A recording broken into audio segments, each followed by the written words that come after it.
শুরু করিতেছি মহান আল্লাহ পাকের নামে, যিনি পরম করুণাময় এবং অত্যন্ত দয়ালু। এই যে মৌলানা সাহেব বলতেছে যে কুকুরও সেজদা দিতে, কুকুরকে আল্লাহ সেজদা দিতে বলেনি, কিন্তু আল্লাহ বান্দা তরে সেজদা দিতে বলছে, তুই সেজদা দিলে না। আচ্ছা, বিস্তারিত শুনেন, তারপরে আমি বলতেছি।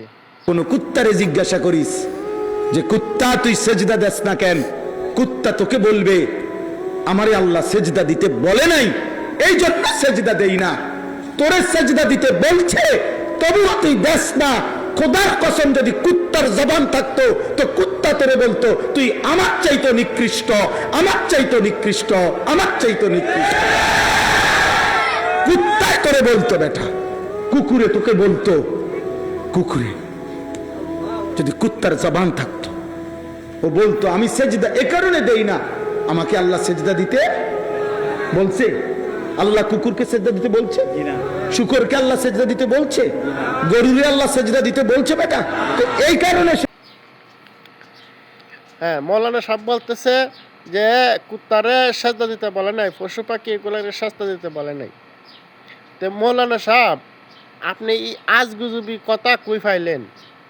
কোরআনে তো অসংখ্যবার বলেছে এই গ্রহ তারা, গাছপালা, পশু পাখি, তরুলতা যা আছে সব কিছু সেজদারত অবস্থায় আছে। এই আয়াত কি আপনি পড়েন নাই? কি জন্য মানুষের এই আবেগ দিয়া এই ধরনের ফালতু কথা, ও কাজের কথা, এগুলো তো হচ্ছে লাহওয়াল হাদিস। এইগুলো তো সব যা কথা বলছেন সব ফালতু কথা, একটা কাজের কথা না। আপনি কোরআন বিরোধী কথা বলছেন। কোরআনে যেখানে বলতেছে গ্রহ, সূর্য, চন্দ্র, গ্রহ, তারা, গাছপালা, তরুলতা, পশু পাখি সব কিছু সজদারত অবস্থায় আছে, আপনি কি করে বললেন যে কুকুরকে সেজদা দিতে বলেন নাই আল্লাহ? কি করে বললেন? এগুলো মানুষকে মুখরোচক করার জন্য, মানুষকে আবেগী করার জন্য, মানুষকে বোকা বানানোর জন্য এই ধরনের ওয়াজ আপনাকে কে কে শিখাইল?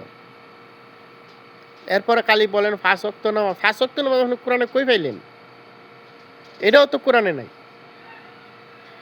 তারপরে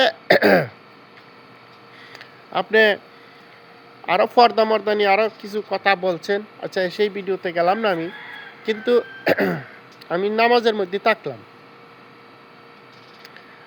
এই যে আপনি এতক্ষণ যা কথা বললেন, এই হাদিসে এই কইছে, হে হাদিসে হেই কইছে। হাদিস তো হচ্ছে আল্লাহ কোরআনকেই বলছে যে এই কোরআনই হচ্ছে সম্মানিত রসুলের বাণী, কোরআনই হচ্ছে হাদিস। তাহলে আপনি হাদিসকে নিয়ে কি, যেখানে হাদিসের কোনো অস্তিত্বই নাই, এইটাকে নিয়ে আপনি বললেন যে কি হাদিসে কইছে হযরত মুহাম্মদ সাল্লাল্লাহু আলাইহি ওয়াসাল্লাম নামাজ পড়তে পড়তে ফাও ফুলাই লইছে, এই করছে সেই করছে। এই হাদিসের নামে বলে ইমুক আম্মাজান আয়েশা রাদিয়াল্লাহু তাআলা আনহার নামে, অর্থাৎ আলী রাদিয়াল্লাহু তাআলা আনহার নামে, ওই আবু বকরের নামে, উমরের নামে, উসমানের নামে, এই তাদের উমাইয়া আব্বাসিয়ারা হাদিস বানিয়ে বানিয়ে তাদের নাম দিয়ে চালিয়ে দিয়েছেন।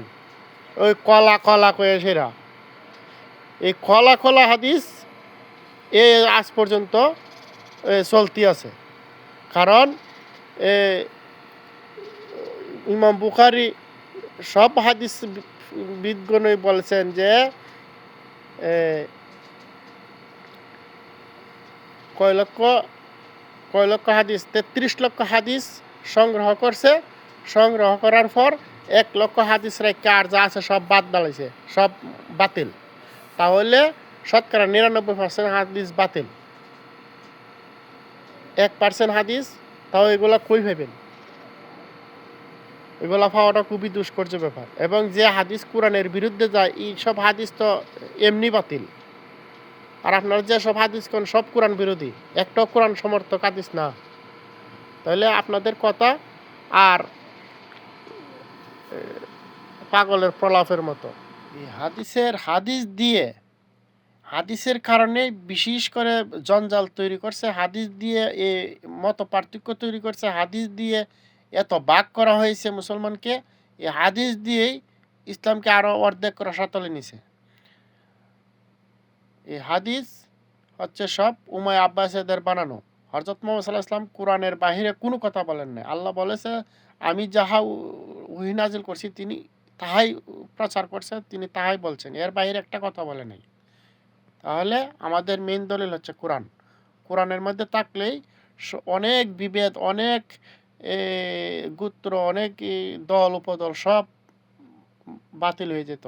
এই কোরআনের ভিত্তিতে এক হওয়া দরকার মুসলমানদের। আরে মোল্লা মুসলমান, মুসলমান কারে কয় মুসলমান হে নিজে জানে না।